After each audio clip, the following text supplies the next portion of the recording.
अस्सलाम वालेकुम स्टूडेंट्स। हम आज अपना जो है लेक्चर नंबर 6 स्टार्ट करेंगे और जैसा आपको पता है कि हम अपनी 8th क्लास की जनरल साइंस की बुक में से बायोलॉजी का पोर्शन जो है वो पढ़ रहे हैं।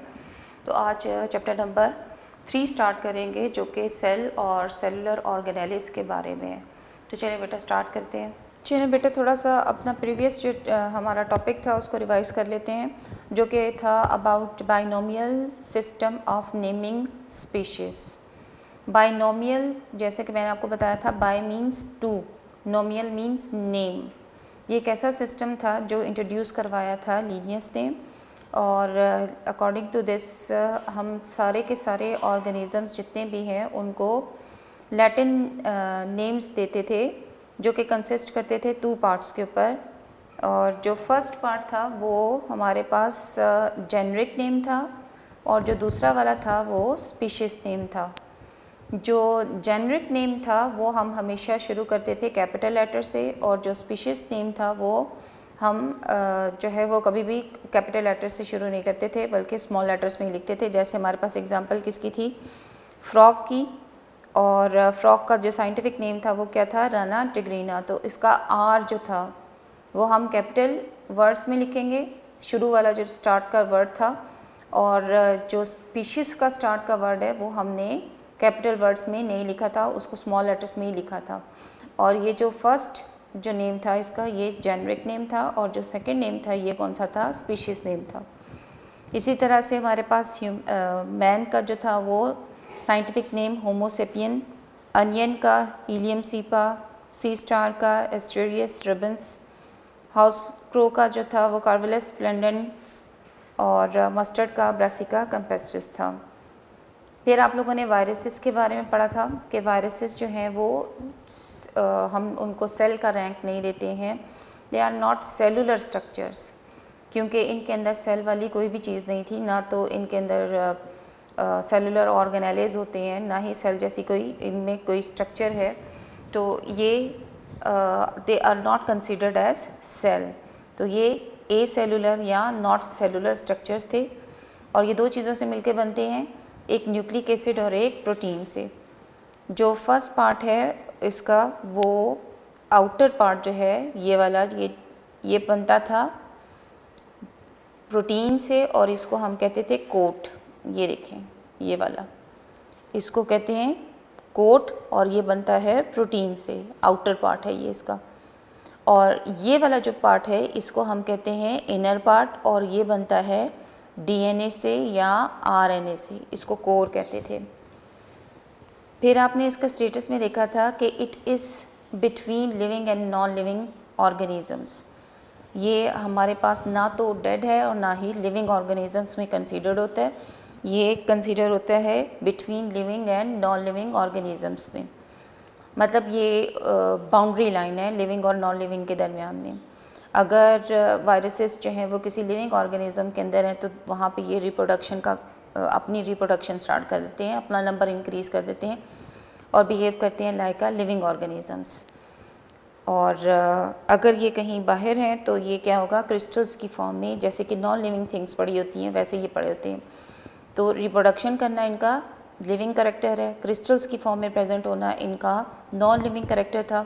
तो ये दोनों तरह से बिहेव करते हैं। So they are considered as the border line between living and non living things. और सारे के सारे वायरसेस जो थे वो क्या होते हैं, ये पैरासाइट्स होते हैं। मैंने आपको बताया था पैरासाइट्स वो ऑर्गेनिजम्स होते हैं जो अपनी फूड और शेल्टर वगैरह दूसरे लिविंग ऑर्गेनिज्म से लेते हैं, एंड रिटर्न उनको नुकसान पहुंचाते हैं जिनके ऊपर ये होते हैं। फिर आपको मैंने बताया था कि वायरसेस जो हैं वो उनके पास नंबर ऑफ वे हैं कि वो एक ऑर्गेनिज्म से दूसरे ऑर्गेनिज्म में ट्रांसफ़र हो सकते हैं। एयर के थ्रू हो सकते हैं, पोल्यूटेड फूड, और वाटर के थ्रू, इंसेक्ट्स के थ्रू, ड्रॉपलेट्स, स्नीजिंग और कफिंग और में जो प्रोड्यूस होते हैं उनके थ्रू, या फिज़िकल कांटेक्ट के थ्रू जो है वो एक ऑर्गेनिज्म से दूसरे ऑर्गेनिज्म में ये ट्रांसफ़र हो सकते हैं। और इनकी जो एनिमल और प्लांट वायरसेस हैं इनकी डिफरेंट शेप्स होती हैं, जैसे कि ये आपको मैंने दिखाई थी पॉलीहेड्रॉन, इसकी डिफरेंट साइड्स हैं, मैनी साइड्स हैं। और हेलिकल ये स्प्रिंग की फॉर्म का था, और इन्वेलप्ड इसके बाहर एक कवर सा होता है, और कॉम्प्लेक्स टेडपोल लाइक ये वाले, ठीक हो गया। फिर उसके बाद मैंने आपको बताया था कि कुछ वायरल डिजीज़ जो पाकिस्तान में बहुत कॉमन है वो थी smallpox, hepatitis, influenza, mumps, measles और पोलियो वगैरह। आज हम अपना चैप्टर जो है वो 3rd स्टार्ट करते हैं, न्यू चैप्टर, जो जिसमें हम लोग सेल और उसके सेलुलर ऑर्गेनाइजेशन के बारे में बेटा स्टडी करेंगे। तो सबसे पहले मैं आपको बताती हूँ कि जो भी सेल है हमारे पास वो बेसिक यूनिट ऑफ लाइफ होता है। Basic unit of life means कि इसके बगैर जो है वो लाइफ पॉसिबल नहीं है। सेल जो है अगर वो है तो कोई भी लिविंग ऑर्गेनिज्म है, कोई भी प्लांट, कोई भी एनिमल, कोई भी लाइफ जो है, this is because of the cell. तो ये सेल जो है ये लाइफ का क्या होता है, ये इसका बेसिक यूनिट होता है। जैसे किसी बिल्डिंग को बनाने के लिए ब्रिक्स चाहिए होती हैं, ईंटें चाहिए होती हैं, ईंटों के बगैर जो है वो कोई भी बिल्डिंग खड़ी नहीं हो सकती। तो इसी तरीके से जो लाइफ है उसकी जो बेसिक चीज़ है वो क्या है, सेल्स है। और जितने भी लिविंग ऑर्गेनिजम्स हैं, प्लांट्स हैं या एनिमल्स हैं, कोई भी चीज़ है जो लिविंग है वो सारी की सारी they are made up of cell.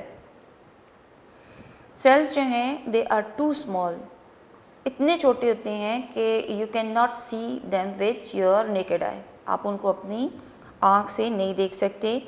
They are only visible under microscope, ठीक है। आप इनको अगर देखना चाहते हो तो आप लोगों को माइक्रोस्कोप से देखना पड़ेगा।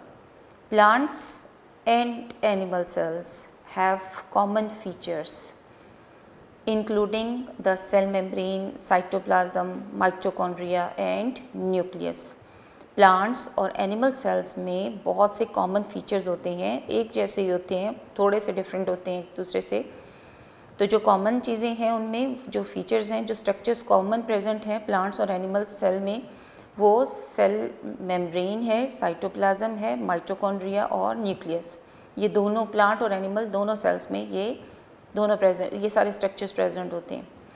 और डिफरेंस क्या है कि प्लांट सेल्स के अंदर, प्लांट सेल्स में इसके सेल के बाहर जो है वो सेल वॉल होती है, एनिमल्स में ये नहीं होती है सेल वॉल। एनिमल में जो सबसे बाहर वाली लेयर होती है एनिमल सेल की वो सेल मेम्ब्रेन होती है, लेकिन प्लांट सेल में सेल मेम्ब्रेन तो होती है लेकिन उसके बाहर वाली साइड पे सेल वॉल होती है। तो ये जो है ये एक डिफरेंस है प्लांट और एनिमल सेल्स का। एक कॉमन सा वो जो मेन सा डिफरेंस है कि प्लांट सेल्स में सेल वॉल होती है outside the cell membrane. So cell जो है वो क्या है, ब्रेन, साइटोप्लाज्म, माइटोकॉन्ड्रिया, न्यूक्लियस और कुछ स्ट्रक्चर्स जैसे सेल वॉल डिफरेंट भी है। जो है वो बहुत ही स्मॉल स्ट्रक्चर्स होते हैं, so they can not seen with naked eye, उनको हम नेकेड आई से नहीं देख सकते। They are only visible under microscope. और एनिमल और प्लांट सेल्स में कुछ कॉमन स्ट्रक्चर्स भी हैं जैसे कि cell membrane, cytoplasm, mitochondria, nucleus और कुछ स्ट्रक्चर्स जैसे सेल वॉल डिफरेंट भी है। ये सिर्फ और सिर्फ प्लांट सेल्स में होती है, एनिमल सेल्स में नहीं होती। अच्छा, most basic characteristics of living organism is reproduction which occur at different levels। Organisms का, लिविंग ऑर्गेनिज़म का जो करेक्टर है ना, बेसिक करेक्टर है, वो क्या है कि वो रिप्रोड्यूस करते हैं, वो अपने जैसे ऑफस्प्रिंग्स प्रोड्यूस करते हैं, अपनी नेक्स्ट जनरेशन प्रोड्यूस करते हैं। और ये जो रिप्रोडक्शन होती है ये डिफरेंट लेवल्स के ऊपर होती है। Cellular reproduction is commonly referred as cell division and it is a part of whole life of cell। एक ऑर्गेनिज़म ने डिवाइड करना है, एक नया ऑर्गेनिज़म प्रोड्यूस होना है, रिप्रोडक्शन का प्रोसेस होना है। रिप्रोडक्शन का प्रोसेस होने से पहले जो है क्या होगा कि सेल लेवल पे डिवीजन होगी, न्यू सेल्स प्रोड्यूस होंगे तो ही जो है वो नेक्स्ट ऑफस्प्रिंग्स प्रोड्यूस होगा। तो जब सेल डिवाइड करते हैं तो उसको क्या कहते हैं, सेल डिवीजन। क्लियर हो गया बेटा कि जितने भी लिविंग ऑर्गेनिजम्स हैं उनका बेसिक कैरेक्टर है रिप्रोडक्शन का, कि उन्होंने रिप्रोड्यूस करना है। और रिप्रोडक्शन जो है वो डिफरेंट जो है वो लेवल्स के ऊपर होती है। पहले जो है वो सेल डिवाइड करते हैं और वो नेक्स्ट ऑफस्प्रिंग्स जो हैं वो बनाते हैं। अब हम लोगों ने देखना है कि जो सेलुलर ऑर्गेनाइजेशन होती है उसके लेवल्स कौन कौन से हैं, कि एक मल्टी सेलुलर ऑर्गेनिज़म हमारे पास बनता है, जो हमने पिछले चैप्टर में पढ़ा था, वो किस तरह से बनता है, लेवल्स ऑफ सेलुलर ऑर्गेनाइजेशन क्या है। तो the levels of organisation can be divided into following levels. सबसे पहले हमारे पास है atomic and subatomic level. All living and non-living matter is composed of simple unit called atom। जितनी भी चीज़ें हैं, जितना भी मैटर है, चाहे वो लिविंग है या नॉन लिविंग थिंग्स हैं, वो सारी की सारी किस चीज़ से मिलके बनती हैं, एटम से मिलके बनती हैं। और atom in return are formed of subatomic particles, जिसमें आपके पास इलेक्ट्रॉन्स, प्रोटॉन्स, न्यूट्रॉन्स वगैरह होते हैं। यहाँ पे आप लोग देखो तो आप लोगों को क्या चीज़ नज़र आएगी, यहाँ पे एक आपके पास एटम नज़र आ रहा है। एटम के अंदर जो है एटम के अंदर ये जो पार्ट्स हैं, इन जिनसे मिल के एटम बन रहा है, जो इलेक्ट्रॉन, प्रोटॉन्स और न्यूट्रॉन्स हैं, ये इलेक्ट्रॉन्स और इसके न्यूक्लियस के अंदर प्रोटॉन्स और न्यूट्रॉन्स वगैरह प्रेजेंट होते हैं। तो ये जो है इनको सब एटॉमिक पार्टिकल्स कहते हैं। सब एटॉमिक पार्टिकल्स मतलब वो पार्टिकल्स जो कि एटम बना रहे हैं। Subatomic particles, electron, protons और neutrons, they are known as subatomic particles. ये सबसे बेसिक लेवल है, सबसे स्मॉलेस्ट लेवल है। हर चीज़ जो है चाहे वो लिविंग है या नॉन लिविंग, वो किस चीज़ से मिलके बनी है, एटम से। और एटम से छोटा पार्ट और कोई नहीं है। ए का मतलब होता है नॉट, टर्म का मतलब होता है कट, मतलब एटम एक स्मॉलेस्ट पार्टिकल है, यूनिट है, जिससे छोटा पार्टिकल और नहीं है। तो ये किन चीज़ों से मिलके बना होता है, उनको क्या कहते हैं, सब एटॉमिक पार्टिकल्स। और वो कौन से थे, इलेक्ट्रॉन्स, प्रोटॉन्स और न्यूट्रॉन्स। प्रोटॉन्स और न्यूट्रॉन्स जो हैं वो कहाँ पे प्रेजेंट होते हैं, इनसाइड द न्यूक्लियस, एटम के अंदर। और इलेक्ट्रॉन्स जो हैं ये देखें, ये उसके न्यूक्लियस के बाहर होते हैं। उसके बाद वो कह रहा है कि atoms are representative of elements, मतलब एटम्स जो हैं वो कंबाइन करते हैं और क्या बना देते हैं, हमारे पास एलिमेंट्स बना देते हैं।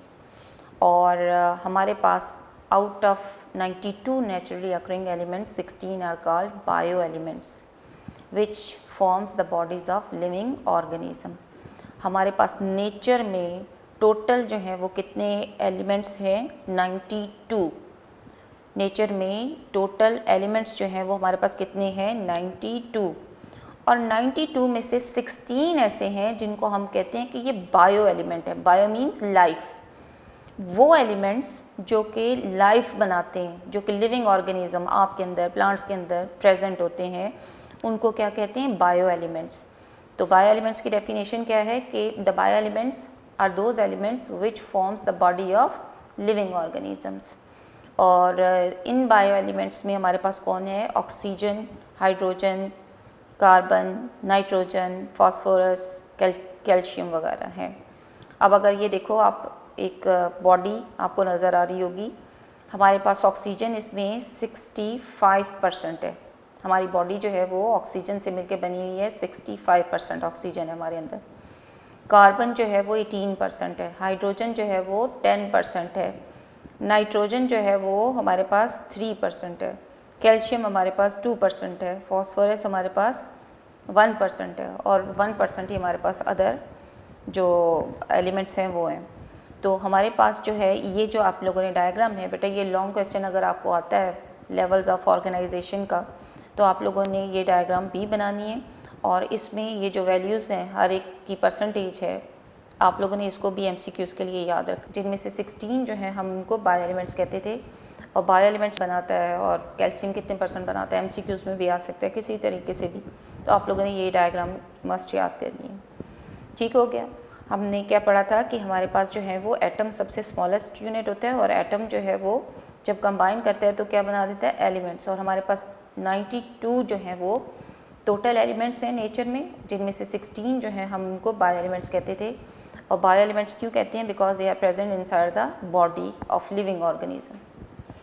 उसके बाद जो है वो हमारे पास है molecular level. In organisms elements usually do not present in separate form, मतलब एलिमेंट्स जो है वो आइसोलेटेड फॉर्म में नहीं रह सकते हैं, एलिमेंट्स अकेले नहीं रह सकते हैं। The atoms of different elements combine with करते हैं, वो कंबाइन कर देते हैं एक दूसरे के साथ। किस तरह से कंबाइन करते हैं? Through bonding. और वो कौन सी बॉन्डिंग होती है? या तो आयनिक बॉन्डिंग होती है या फिर कोवलेंट बॉन्डिंग होती है। एलिमेंट्स जो है थ्रू आयनिक और कोवलेंट जो है वो आइसोलेटेड फॉर्म में नहीं रह सकते, ये उनके लिए पॉसिबल ही नहीं है कि वो आइसोलेटेड फॉर्म में अलग अलग जो है वो रहें। तो एलिमेंट्स जो हैं वो क्या करते हैं? वो कंबाइन कर देते हैं एक दूसरे के साथ। किस तरह से कंबाइन करते हैं? Through bonding. और वो कौन सी बॉन्डिंग होती है? या तो आयनिक बॉन्डिंग होती है या फिर कोवलेंट बॉन्डिंग होती है। एलिमेंट्स जो है थ्रू आयनिक और कोवलेंट बॉन्ड एक दूसरे के साथ ज्वाइन होते हैं और वो क्या बना देते हैं? एक स्टेबल यूनिट बना देते हैं, that is known as biomolecule. Clear हुआ बेटा? हमारे पास जो सबसे स्मॉलेस्ट यूनिट था वो कौन सा था? वो एटम था। एटम कंबाइन होके क्या बना रहे थे? एलिमेंट्स बना रहे थे। और एलिमेंट्स जो हैं वो अकेले नहीं रह सकते, आइसोलेटेड या सेपरेट फॉर्म में नहीं रह सकते, वो कंबाइन करते हैं और क्या बना देते हैं? बायोमॉलिक्यूल्स बना देते हैं। बायोमॉलिक्यूल्स जो हैं, फिर नेक्स्ट लेवल जो हमारे पास है वो क्या है? Organelle and cell level.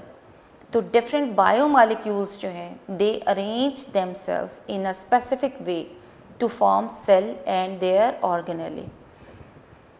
Organelles are subcellular structures while which construct a cell. Cell are the structural and functional unit of life. हमारे पास जो पिछला लेवल था वो बायोमॉलिक्यूल्स था। अब बायोमॉलिक्यूल्स जो हैं वो क्या करेंगे? वो अरेंज होंगे एक दूसरे के साथ, वो ज्वाइन होंगे एक दूसरे के साथ, कंबाइन होंगे और वो क्या बना देंगे? वो ऑर्गेनेलेस बना देंगे। ऑर्गेनेलिस जो हैं इनको हम क्या कहते हैं? सब सेलुलर स्ट्रक्चर्स बी कहते हैं। सब सेलुलर स्ट्रक्चर्स बी कहते हैं। यहाँ पे आप लोगों को एक सेल नज़र आ रहा है और इसके अंदर आप लोगों को ऑर्गेनेले नज़र आ रहा है। जो है वो क्या करते हैं? वो ज्वाइन करते हैं और वो क्या बना देते हैं? सब सेलुलर स्ट्रक्चर्स या ऑर्गेनेलिस बना देते हैं। ये देखिए, ये एंडोप्लाज्मिक रेटिकुलम, ये भी। तो ये जो डिफरेंट जो इसके सेल के अंदर के जो स्ट्रक्चर्स हैं ना, इनको ऑर्गेनेलिस कहते हैं या फिर सब सेलुलर स्ट्रक्चर्स कहते हैं। सब सेलुलर मतलब सेल के अंदर वाले पार्ट्स जो हैं। तो बायोमॉलिक्यूल्स जो हैं वो क्या करते हैं? वो ज्वाइन करते हैं और वो क्या बना देते हैं? सब सेलुलर स्ट्रक्चर्स या ऑर्गेनेलिस बना देते हैं। और ऑर्गेनेलिस जो हैं जब वो कंबाइन हुए होते हैं, ये सारे के सारे ऑर्गेनेले, तो वो क्या बना रही हैं? ये पूरे का पूरा एक सेल बना रही हैं। और सेल जो है वो structural and functional unit of life होता है। ठीक हो गया? ऑर्गेनेलिस जो हैं, जैसे कि मैंने अभी बताया था, राइबोसोम्स हैं, nucleus and mitochondria perform their functions for cell.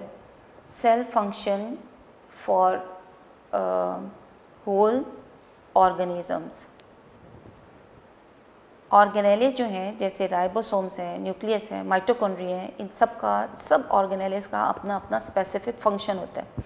जैसे राइबोसोम्स का फंक्शन होता है उसने प्रोटीन सिंथेसिस करनी है, न्यूक्लियस का काम है उसने डिवीजन करनी है, माइटोकॉन्ड्रिया का काम है कि उसने वो पावर हाउस है, उसने एनर्जी प्रोड्यूस, वो सारे के सारे ऑर्गन्स अपना अपना काम कर रहे हैं, तभी आप ऑर्गेनिज्म इंडिविजुअल जो है वो आप काम कर रहे हैं। तो सेल भी अपना फंक्शन तभी परफॉर्म कर सकता है जब उसके ऑर्गेनेले जो हैं वो सारे के सारे अपना फंक्शन। आप लोग अपनी एग्जांपल लो, आपकी आंखें जो हैं वो देखने का काम कर रही हैं, नोज़ आपका सूंघने का काम कर रहा है, आपके टेस्ट बर्ड्स जो हैं टंग पे वो टेस्ट करवा रही हैं, कान जो है वो सुनने का काम कर रहा है, वो सारे के सारे ऑर्गन्स अपना अपना काम कर रहे हैं, तभी आप ऑर्गेनिज्म इंडिविजुअल जो है वो आप काम कर रहे हैं। तो सेल भी अपना फंक्शन तभी परफॉर्म कर सकता है जब उसके ऑर्गेनेले जो हैं वो सारे के सारे अपना फंक्शन खुद परफॉर्म कर रहे हों। Cells are structural and functional unit of life. और दो तरह के सेल्स होते हैं हमारे पास, एक होता है प्रोकैरियोट और एक होता है यूकैरियोट। जो प्रोकैरियोटिक सेल्स होते हैं ना वो स्मॉल साइज़ के होते हैं और ये सिंपल होते हैं, प्रिमिटिव टाइप ऑफ सेल्स हैं। जो सबसे पहले प्रेजेंट होते थे ना सेल्स यहाँ पे जब दुनिया बनी थी, तो वो कौन से सेल्स थे? वो प्रोकैरियोटिक सेल्स थे। और इनमें दे do not have prominent nucleus, इनके अंदर प्रोमिनेंट न्यूक्लियस नहीं था। दे do not have membrane bounded organelles, इनके अंदर कोई भी मेम्ब्रेन बाउंडेड ऑर्गेनेले भी नहीं था, जैसे कि बैक्टीरिया वगैरह। और यूकैरियोटिक सेल्स जो हैं ये बड़े होते हैं, बिगर, कॉम्प्लेक्स होते हैं और एडवांस टाइप ऑफ सेल्स हैं। और यूकैरियोटिक सेल्स जो हैं इनमें प्रोमिनेंट न्यूक्लियस प्रेजेंट होता है and they have membrane bounded organelles, जैसे कि हमारे पास एग्जांपल है प्लांट और एनिमल सेल्स की। यहाँ पे ये जो आप लोगों को सेल नज़र आ रहा है, यहाँ पे देखें तो ये इसका न्यूक्लियस है, डेफिनेट न्यूक्लियस प्रेजेंट है इसके अंदर। और इसके अंदर जितने भी ऑर्गेनेलिस हैं डबल मेम्ब्रेन बाउंडेड, जैसे कि ये माइटोकॉन्ड्रिया है, एंडोप्लाज्मिक रेटिकुलम, ये सब के सब जो हैं इसमें प्रेजेंट हैं। ये सारे स्ट्रक्चर जो इसके अंदर नज़र आ रहे हैं ये प्लांट उसमें प्रोकैरियोटिक सेल्स में ये एब्सेंट होंगे। ठीक हो गया। तो हमारे पास जो था वो ऑर्गेनेले लेवल्स में क्या आप लोगों ने देखा कि जब बायोमॉलिक्यूल्स कंबाइन करते हैं तो ऑर्गेनेलेज या सबसेलुलर स्ट्रक्चर्स बनाते हैं, और ये सबसेलुलर स्ट्रक्चर्स जब ज्वाइन करते हैं, कंबाइन करते हैं, तो वो सेल बना देते हैं। और फिर आप लोगों ने देखा कि सेल अपना फंक्शन किस तरह से परफॉर्म कर सकता है जब उसके ऑर्गेनेलेज जो हैं वो अपना फंक्शन प्रॉपरली परफॉर्म कर रहे होते हैं। और हमारे पास दो तरह के सेल्स थे, प्रोकैरियोटिक सेल और eukaryotic cell. Prokaryotic cells primitive type का है और यूकैरियोटिक जैसे हमारे अंदर होते हैं एडवांस टाइप के होते हैं। इनमें न्यूक्लियस प्रोमिनेंट नहीं था प्रोकैरियोट्स में, और यूकैरियोट्स में प्रोमिनेंट न्यूक्लियस था। और प्रोकैरियोट्स में मेम्ब्रेन बाउंडेड ऑर्गेनेलिस जैसे राइबोसोम्स जैसे वो हैं एंडोप्लाज्मिक रेटिकुलम है, माइटोकॉन्ड्रिया है, ये एब्सेंट होंगे, और मेम्ब्रेन बाउंडेड ऑर्गेनेलिस यूकैरियोट्स में प्रेजेंट होंगे। प्रोकैरियोट्स की एग्जांपल में बैक्टीरिया और यूकैरियोट्स की एग्जांपल में plants and animal cells. Organisms which have only one cells are called unicellular organisms, and the organisms which contain millions of cells are called multicellular organisms. ये दोनों types मैंने आप लोगों को बताई भी थी सेलुलर ऑर्गेनाइजेशन में कि सेल्स जो हैं वो दो तरीके से जो है वो बल्कि तीन तरीके से अरेंज करते थे। यहाँ पे वो कह रहा है कि जो ऑर्गेनिजम्स हैं या तो वो यूनिसेलुलर भी हो सकते हैं या फिर वो मल्टी सेलुलर भी हो सकते हैं। यूनिसेलुलर मींस कि एक सेल जो है उससे जब सेल्स बनेंगे तो उसे यूनिसेलुलर ऑर्गेनिज्म कहते हैं, और जब ऑर्गेनिज्म जो है वो more than one type of cell से मिलके बनेंगे, मतलब मैनी सेल्स जो हैं वो प्रेजेंट होंगे किसी भी ऑर्गेनिज्म को बनाने के लिए, तो उसको क्या कहेंगे, मल्टी सेलुलर ऑर्गेनिजम्स। फिर उसके बाद हमारे पास आ जाता है हमारा टिश्यू लेवल।